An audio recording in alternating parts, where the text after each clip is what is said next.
before that, I would love to kind of know your journey, Yeah, for sure. So I think, when I was younger, walk us through who is Tyler. How did you become the person? my dad, he worked a job in like a Fortune 50 company. How did you become the person? He always used to tell me just like, if you can, It is actually, it's an immoral brainwashing happening to all the kids. regardless, I decided to drop out. Yeah, it's a peer pressure, right? It's more about the peer pressure.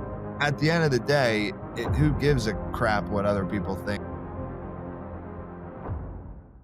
What's going on? What's going on, everybody who's actually listening to this podcast right now? First of all, guys, welcome back to another episode of the Nikhil Sai Show, which is sort of by me, the Nikhil Sai. And guess what's going on today?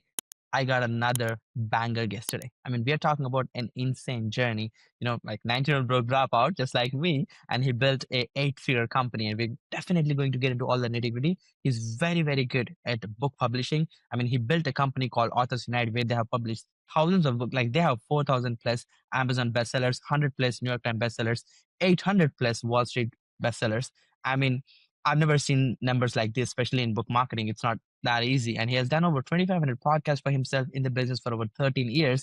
So we're definitely learning a lot about book publishing, book marketing specifically. And not just that, the core, which is how they actually got so big, is through partnerships. So we will definitely discover on how they do that as well, partnering up with other people and scaling your companies together. Because the best part is you could get referrals without spending ton on fortunes, in advertising. So let's not waste your time and actually let's welcome the mastermind behind Authors Unite and PartnerProfits.io, Tyler Wagner. Hey, Tyler. Yes, man. Thank you for having me, man. Grateful to be here. Yeah, appreciate that, Tyler. I mean, we will get into the nitty gritty stuff of partnerships, book publishing, getting a bestseller, how easy, how hard it is, and all of that good stuff. The barbecue parties we talked about. But before that, I would love to kind of know your journey. Like, walk us through who is Tyler. How did you become the person? I mean, it's 3 a.m. and you're in Vietnam, so we would love to know your story of where did you start, how did you end up there? Like, walk us through your journey, bro, from the scratch to where you are. Yeah, for sure. So I think, when I was younger, my dad, he worked a job in like a Fortune 50 company. I'll leave the name out just because I mean now he's retired and stuff, but I have some good things and not good things to say about it. So we'll leave the name of that company out, but Okay. everybody knows of this company. Hmm. But either way, it was like corporate America, right? So like the typical 9 to 5. Hmm. And I just remember when I was younger, he did very well financially, but he always used to tell me just like, if you can do your own thing, that's really the best way. Like the 9 to 5 and having somebody kind of dictate all of your actions, at least in a work environment, Hmm. is not the most ideal situation. So I think when I was younger, just like entrepreneurship was ingrained in me and Hmm. like because I saw what the opposite looked like and it just looked very difficult and also kind of in a sense powerless. And like there's always a ceiling. And to be clear, anybody who's listening, nothing against the 9 to 5. If it's something you like and you're comfortable with and you're crushing it, I think that's great. It's just like I think for people like me and you, I'll just speak for myself, but for me, like just the idea of even having a boss, I don't like it. You know what I mean? Like I don't want to have a boss. Like so regardless, that was a kind of a first eliminator for me on that path. But regardless of that, I did go to school. I went to college and I only went for about a year and a half. And then I read this book called The 4 Hour Work Week by Tim Ferriss. You're probably familiar with that book, I would imagine, and most of your audiences. Um, and that book just completely changed my mindset on everything. Like the thing in school, and I'm not sure about your school, but in my school, when I was growing up, they would always tell you like 9 out of 10 businesses fail. So it's like a very risky thing. And so it's just ingrained to you like, oh, if you step off, off the beaten path of college, corporate America and going up the ladder, if you go this other way, you have a 90% chance of failure, essentially, right? And like Yeah, that's how they make it seem. bad shit. So, it's kind of like brainwashing, or not kind of it actually, if you It is really actually. Yeah, it's an yeah, immoral brainwashing happening to all the kids. I know. I mean, that would I'm take a very whole against nother it. podcast, but Yeah, if you wanna do I a would part I 2, would we can rant do all day. Because yeah, no, I've gone down that rabbit hole and it definitely Hmm. is brainwashed. But so regardless, I decide to drop out. And then basically my idea is like I just always naturally I've been very outgoing and I'm a people person. Just ever since I was younger, people would always used to say, like, you have the gift of gab, like kind of like the I guess you'd say like the Wolf of Wall Street guy, but without the illegal activity, let's say, like something like that.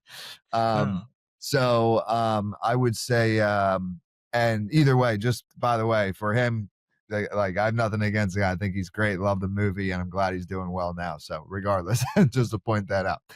Hmm. But basically, I was like, okay, I think I would do well as a public speaker. So I start going to all these conferences, and we can get more into that if we want to. But ultimately, I go to like hundreds of different conferences, and most of them I'm actually going to for free.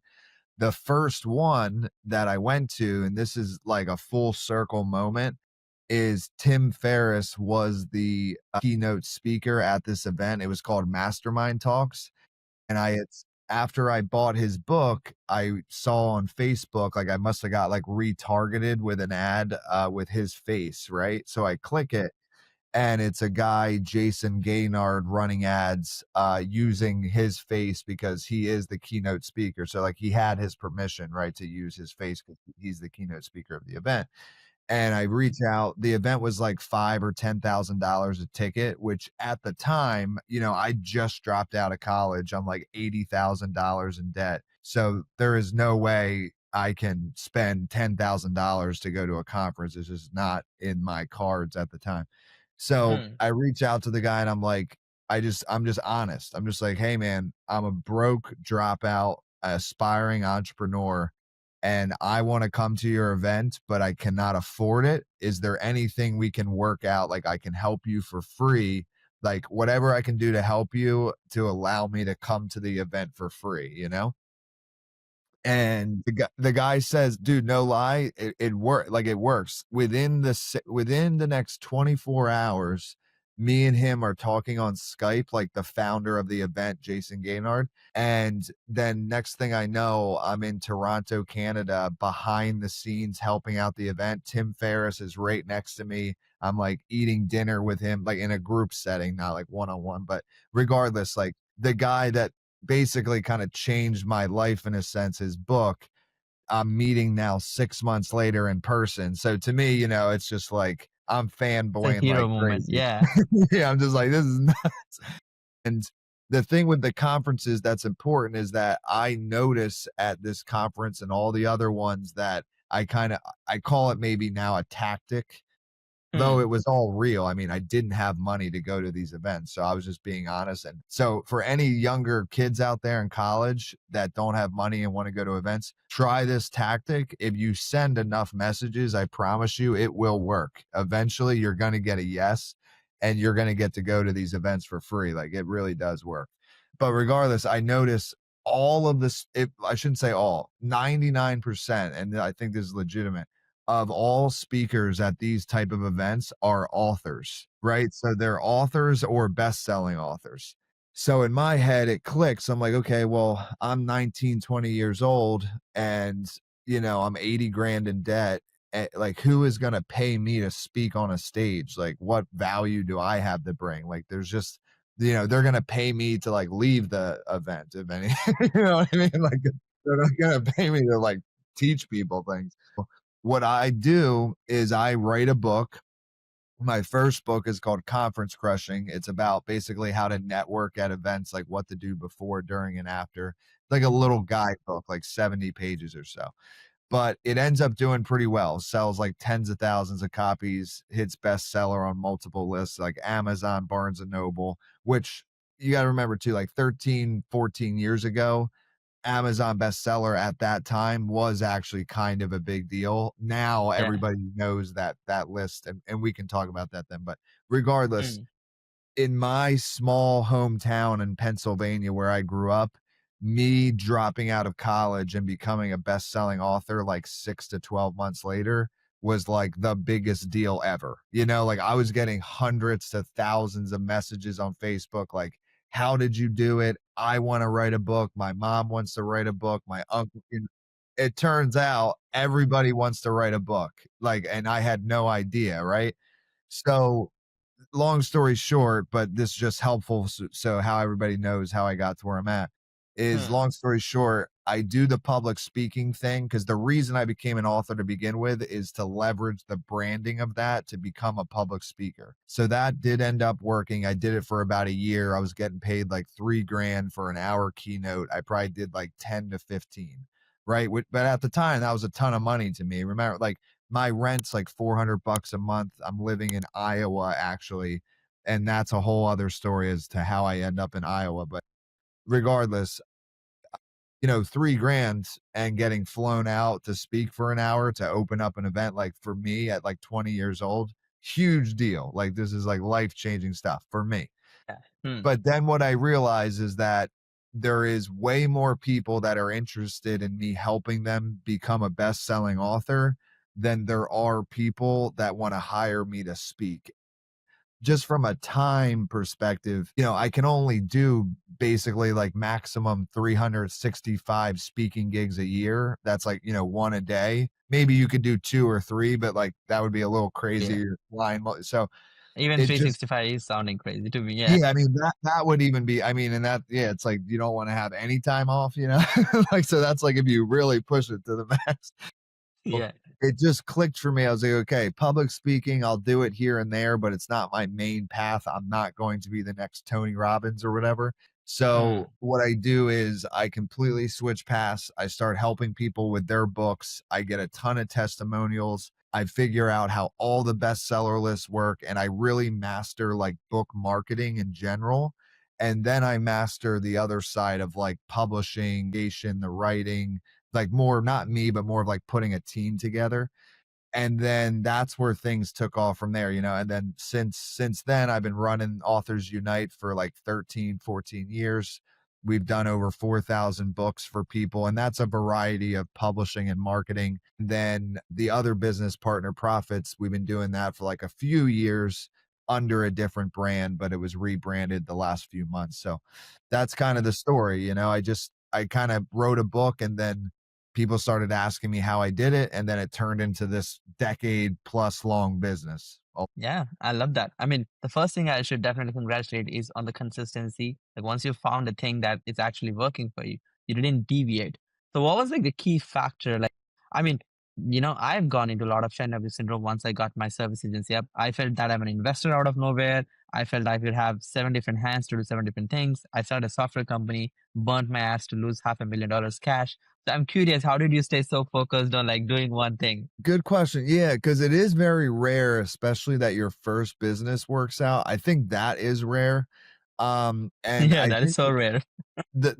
especially this long, like 13, 14 years. So I think for me, I'm trying to think how to answer it. Like, I honestly think it's just like once I found something that worked Hmm. and it kept working, like in my head, I was just like, for the first time, I didn't have to worry about rent. I didn't have to ask my parents for money. I didn't have to like worry about, all of my Such a needs. relief. Yeah. Yeah. And like once that was off my shoulders, I was like, why I didn't want to risk. Like, I just, like, avoided risk, I guess, for a while, and I knew if Mhm. I stayed on this path, I could scale it to pretty far. Like, I don't think Authors Unite's going to become, like, a billion-dollar company. I mean, that would be awesome, but I do think it can hit, like, 9 figures. And, book publishing, we can get into that. We want just the whole industry with tech and stuff is changing rapidly, Yeah. but regardless, like 8-figure company, I mean, I do very well at, it didn't happen overnight. Obviously, I've been doing the same thing for 13, 14 years. No wonder you're successful. Yeah. But, I just think the focus came out of, like, me just finally feeling that comfortability of, like, "Holy shit, this worked. I made the right move," because at the time when I dropped out of school, it to me, at the time, it was one of the scariest things I ever did.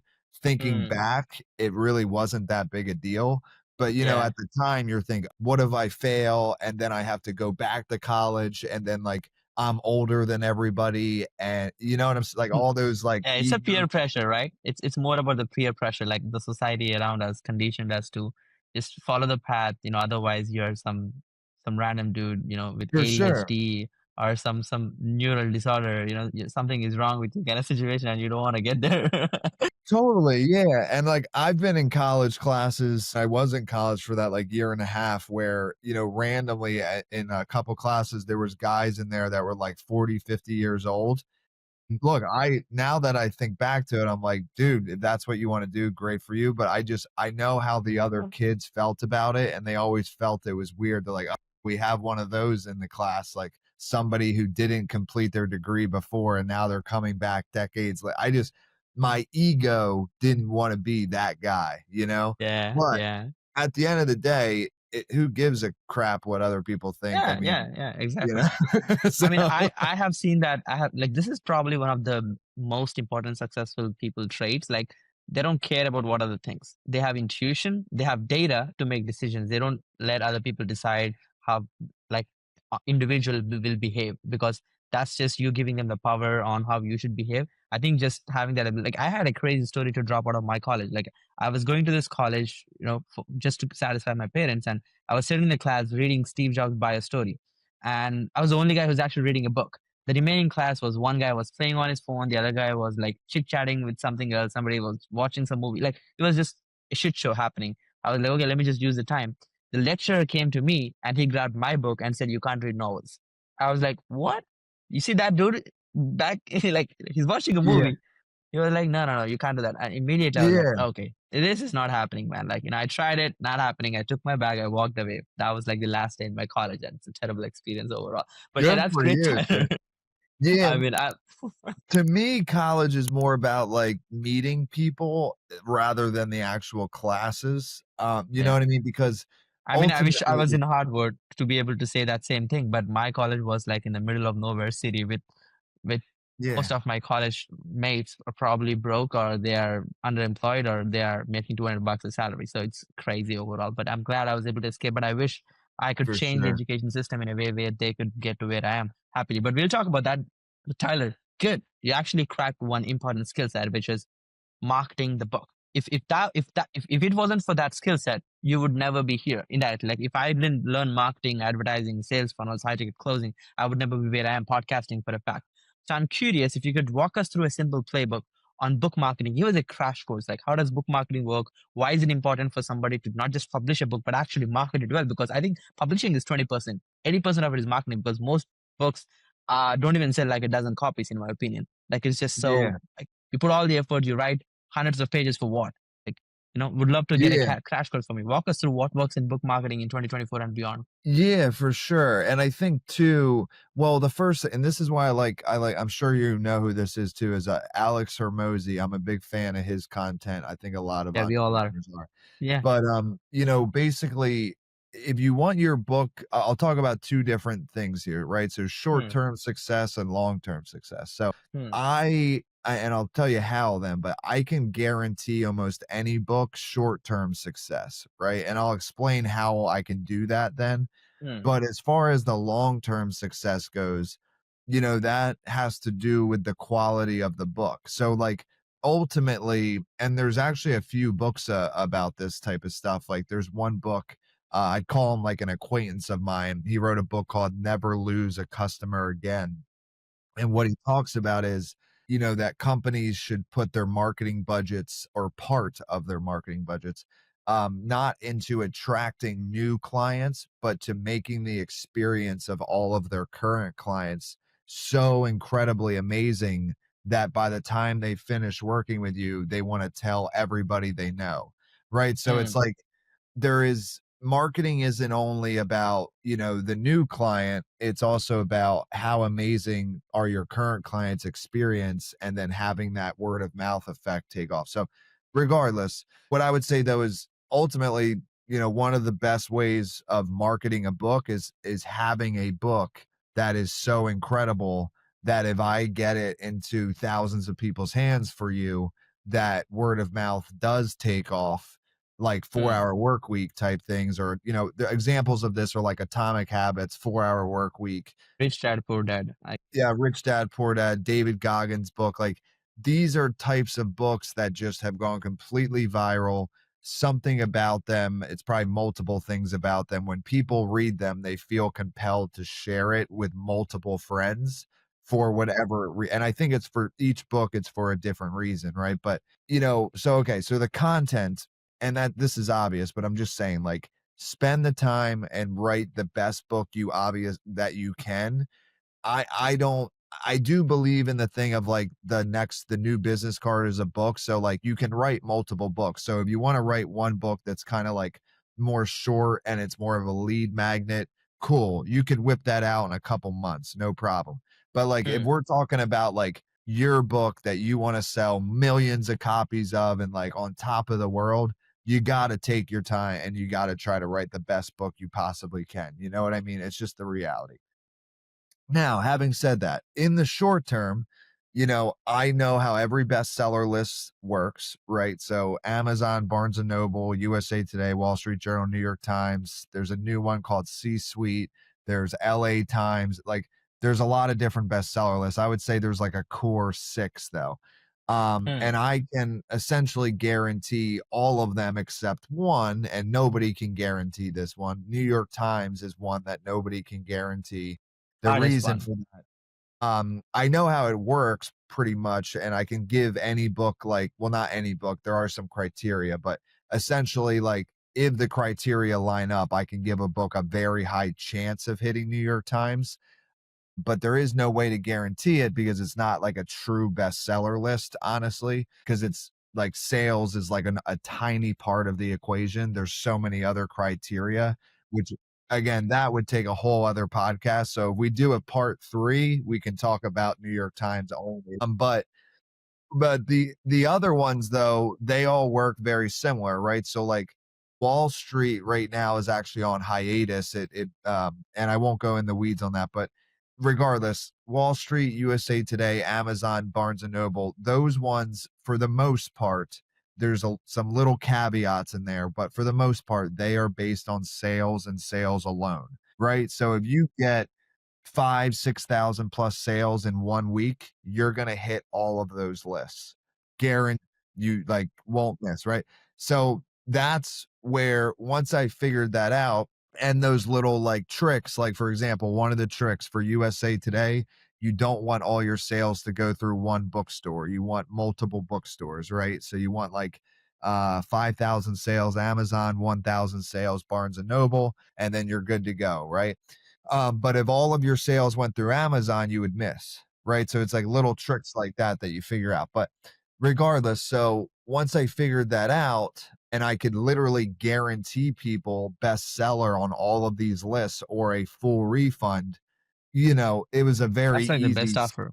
Yeah. exact. And that's the thing that Hormozy, it's so funny. After I read Hormozy's books, I realized I was like, this is why everything I've been doing the past 10 plus years has been work like what he wrote, not everything, but I would say like 60, 70% of both of his last books, we've been doing those things. And I was just like, no wonder it's working. Like, this guy proved out the theory. I just didn't know of his book before, because this is like 13 years ago when I started. But so it's just so funny. That was like another full circle moment for me. I was like, if Hermosi is saying it works and it worked for me, it's got to be pretty close to guaranteed to work. You know what I mean? Like, at that point, it's like pretty likely.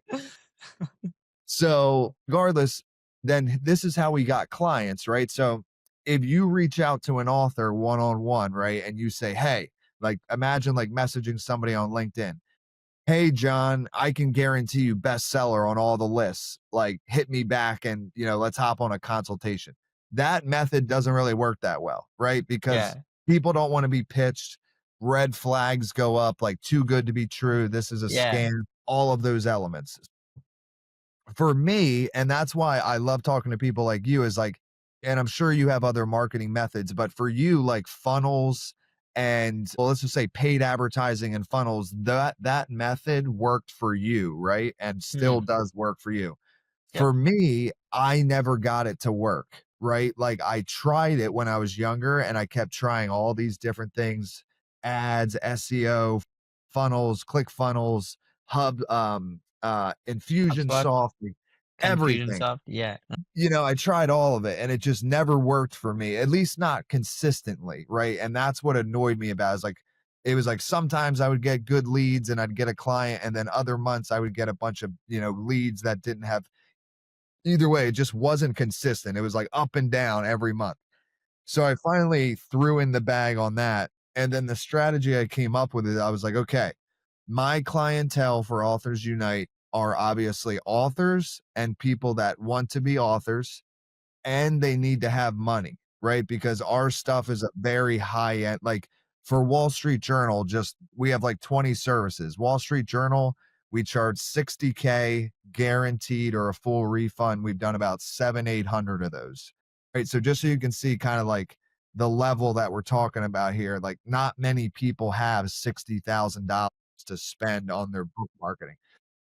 So you got to find the right people. How I did that is I started reaching out to every book publisher in the entire industry. Like, I am not kidding when I say my team or myself have spoken to every book publisher in the world that speaks English. And the only way we have not spoken to them is if they started an hour ago when this podcast started. Like, that is the only way that is possible. And then what happened is, because book publishers, they don't typically do book marketing, and if they do, it's not at the level that we do it. So Yeah. what happened is I just built affiliate relationships with all the book publishers. Most of them accepted, some of them for whatever reason said they weren't interested, but I would say like we are partnered with easily tens of thousands of publishers in the industry. We have a referral agreement. They refer us their authors that have budgets for our campaigns, and then they get a commission or a kickback. Like, Hmm. if you do that at scale, getting to, like, I think if I look at my journey, I started out doing book coaching, and that got me to like 300 grand a year, and then I got burnt out, right? So like one-on-one coaching doesn't scale that well. Yeah. Okay, so then next level was I did high ticket done for you and courses, but it was just me. I got to low seven figures doing it that way. Then to get to eight figures, I had to bring on a team to be able to handle more partnership calls, more reach outs.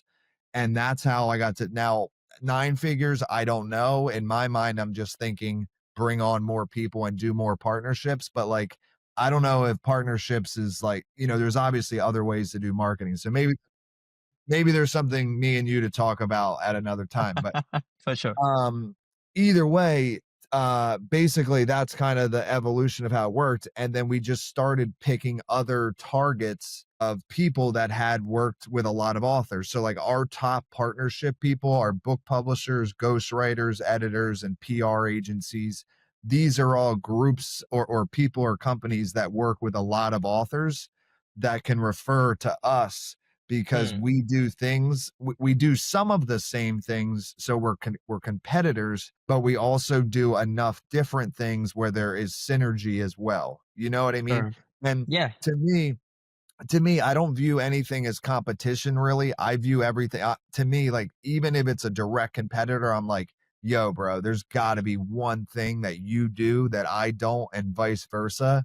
We got to find out what that is. And then we can refer and make more money together. Like, I just Yeah. don't believe in this whole like competition and beating each other. Like, to me, I'd rather we all win and we Collaborate. all, Yeah. we all just win. Like, why not? Yeah, yeah. I love that. Love that. Tyler, I mean, that is a great mindset. I believe, yeah, like abundance is probably the first principles to be ultra successful, in my opinion. Scarcity people, they're just working their job this week, to pay their bills. And the abundance people are the one who are leading, the world overall. Like if you look at people like Elon Musk, he believes he could make it to, like Mars for no reason. And he has that abundant mindset, like, hey, if we bring enough people and we work hard enough, we could get there. So I believe you're right. Like when it comes to business collaborations, I mean, we'll get to a set of questions in the last 10 minutes, but before that, if you could give a short answer on like what's like the playbook for referrals. Like it's not referral is probably one of the most like you could go and get a customer by spending 6 hours, or if you go and spend 6 hours to get one referral, he'll get you six customers every week. It's just a different level game, and you played that very well. So walk us Yeah. through like the playbook on how to actually do that. Like how does the kickback look like, and how are you structuring it? Like give us like a mini course here. Will do, and I do apologize because I realize I feel, if it's okay with you, I didn't answer your previous question, and I feel like these are the 2 most Sure, important please. things. Yeah, for sure. So Yeah. let me give you the macro, and then people can reach out to me after, and obviously I can help them further with specific things about their Mhm. books if they have questions. Book But marketing. if I were to give like a macro playbook for book marketing, right? You just want ultimately write a good book. That's the obvious part. And then when you come out, like your first week of release, you want to have the biggest launch possible, right? And ultimately, there's a lot of different ways to do it. The way we do it is we have large email lists of people that have opted in to be notified when books are discounted. So I have a collection of email lists that I've partnered with and or acquired, and together it's 5 million plus people. So when we do like 10 to 15 smaller campaigns a week, and we do like 2 to 3 like bigger ones per week. So that's how I'm able to guarantee these things. Like I can guarantee books like 10, 20,000 sales in their first week of release because I have all this email list power, and we discount the book for 1 week. So there's urgency. And then so I would say if I were launching a book, I would try to find as many affiliate partners as I can that all align with that book. And then, incentivize them in some way, have all of them mail on the same first week of release. And then obviously marketing is limitless, right? But ultimately that first week, get as many sales as you can to hit bestseller, then leverage the bestseller accolade for media appearances. That's like blogs, TV, podcasts, to keep the momentum going. And then at the end of the day, the goal is just get your book in as many hands as possible. And if it is good, word of mouth will take off, and then your book will have a life of its own. So that's my like abridged version on the book marketing playbook, but Yeah, love happy that. to help Appreciate that. somebody out further later. So for referrals, though, this is the way that we do it. And here's one trick that hopefully is super helpful for everybody that's listening Mhm. to this or watching it, is the thing with like all the social medias and stuff, right? There's limitations to the amount of reach outs that you can do, right? And obviously, I know the trick, like, people can actually like buy LinkedIn accounts now. So you could have like hundreds of all these different LinkedIn accounts. And that's a way to get around the unlimited messaging or limited messaging thing. To me, I just like to keep things simple. I don't want to have 100 LinkedIn accounts personally. No offense to anybody that does that. Great idea, good hack. Just not a thing for me, just personally. So regardless, each of my team members have LinkedIn, they each have Instagram, and they have one each. They maximize the amount of messaging available there. And then the way though that we do unlimited is we reach out to website contact us forms. So on websites, just like where it says contact us, that works. The conversions on that are through the roof. And like it's Wow. unbelievable. Never heard of this trick. It's Yeah, because interesting. nobody else really does it, and it literally there is no, like, limitation to how many you can do. So, for example, if you wanna reach all the book publishers in the world to partner with them, and I'll even give you guys, like, the message template that we use and stuff, but, you can go to LinkedIn, search book publisher, you'll find I forget how many there are, I think there's, like, hundreds of thousands or something. For And then sure. on LinkedIn, you can only message, let's say 100 a day or whatever, right? On their sales navigator. And then they like Yeah. block you from messaging more or something like that. Yeah. But more what we do is we use LinkedIn as our search engine, and then we find their websites from LinkedIn, and then we hit them up through their website on their contact form. And what's funny is the conversion through the contact form is higher than the Then the messaging through LinkedIn link. message. So Agreed. Because you're competing with no one. You're just getting into the direct DMs with them. Pretty cool. totally. Yeah, so, like, honestly, I mean, look, LinkedIn's amazing. I mean, I love it, but I think it should be more used as, like, a research tool, and, like, the messaging should be done direct through the website, because you got to think like how many times I'm sure on your website, right? Like, and I haven't gone through, excuse me, every part of your site, but I'll make two guesses, and this is for anybody's site. You have a main opt-in, right? Like that's your lead magnet or book a call or whatever like Mm, goes into your funnel. There's yep. a lot of people that go through that, right? So that's normal for you. But then you also have sometimes like contact us, right? And that's Mm. just like for queries or like questions. General, That yeah. that form like never gets filled out. Like nobody ever fills that form Zero out. traffic. Yeah. So when you get notified that somebody filled it out, Surprise. it is like, holy crap. Like somebody actually took the time. Like, I got to get back to this person. I'm telling you, conversions are like I love 80%. that, brother. That is crazy. I love that So trick. I yeah. weirdest So hack I've heard so far in marketing.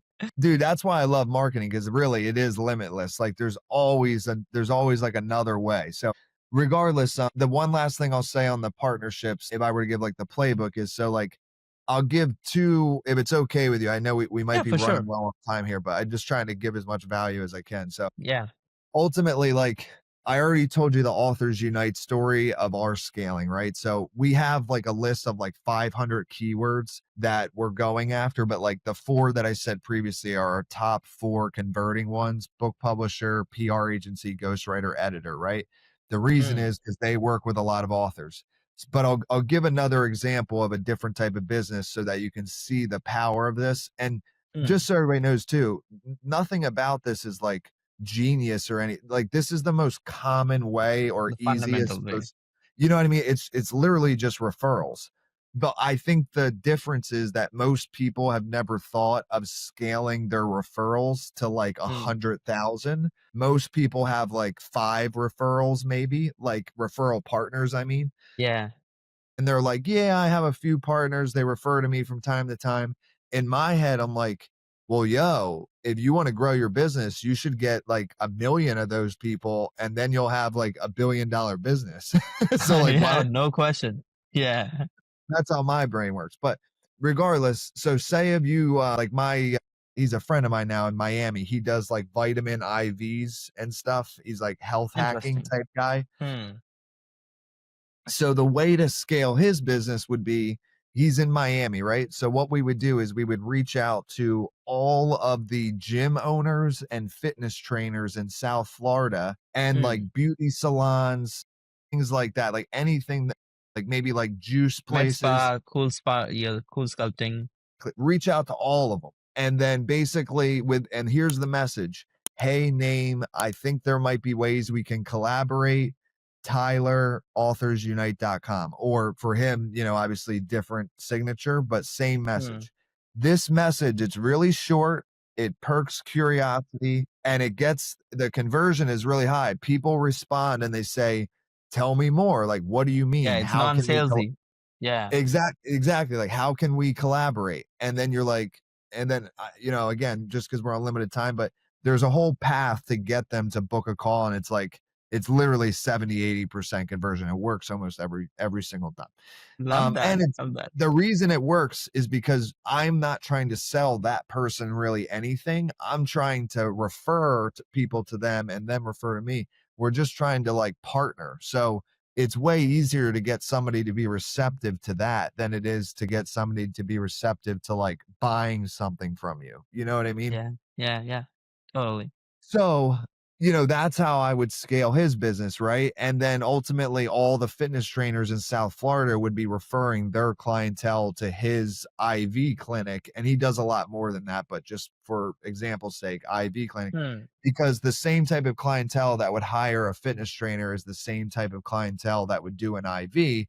And then the fitness trainer is getting a commission from those referrals for the IVs, and then, it'll get to a point where you have an entire army of fitness trainers all referring to the same clinic and his business will like 10x. Like, you know what I mean? It's just like, it's the most, to me, the most obvious. Now, the only thing about the method that isn't the best is that it takes a lot of time. You know It what I takes mean? You got work. to do a lot of things. And that's what nobody likes, right? That's why they look for the gimmicks. They want to obviously avoid the work to get a short-term success. But if they do this for 6 months, no questions, they will, like anybody can achieve Dude, success with this strategy. it multiplies. That's the thing too, is like once you have an established referral partner, that's forever. And so with Facebook ads, and again, I know they're great and they can work, but once you stop paying Facebook, It's then done. You're it's killing over. yourself. Yeah. So, yeah, I guess that would be my playbook is just like if you're a business and you're trying to scale, think about who your partners could be, reach out to them and, do build a team, I'm talking about thousands of we do like 10, 20,000 reach outs a day at this point. So you don't have to go that crazy. Uh, No wonder you're doing 8 figures now. Like, I yeah. get the playbook.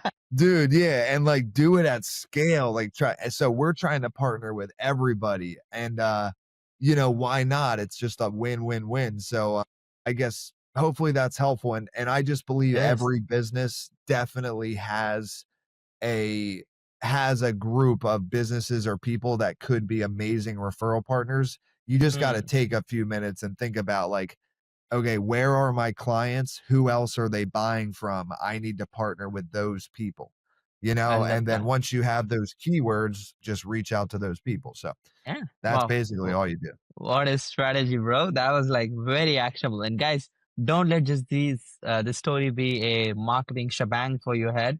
Take notes. He literally given away the playbook on how to build an 8 figure business. Like legitimately. If you do 10,000 reach outs like what Tyler is talking about, and you do that for 1 year and tell me you're not making money, it's not possible. As long as you have a Yeah. good product and you have a genuine product and genuine result. Tyler, we left so many questions, brother. We gotta do a part two. Like it's really important for us to, kind of cover, more information, and you have so much more to share. So I know we have a hard stop in 2 minutes. Guys, I'm going to do another episode with Tyler. So stay tuned. I'll be uploading the Awesome. part two as well, as long as Tyler is okay with it. I'm in. Yeah, yeah, I'm down. I love podcasting, man. This is like my favorite thing to do, so I'm down. Perfect. Okay, great. And so, guys, stay tuned. I'll be back with another amazing guest and also with an episode two with Tyler. Thank you so much for tuning in. Stay tuned for the Nikhil Sai Show. There was a lot of things for you to learn and execute. Just take 5 key takeaways and start doing it today. Just go and like fill out 100 forms. That's it. Like, that's the only request I have, and see the magic. He literally gave the playbook, the exact script to use as well. So do not delay. Try it for yourself. And I'll be back with another amazing guest, just like Tyler. Bye for now. Thank you, Tyler. Thank you, man. Brother.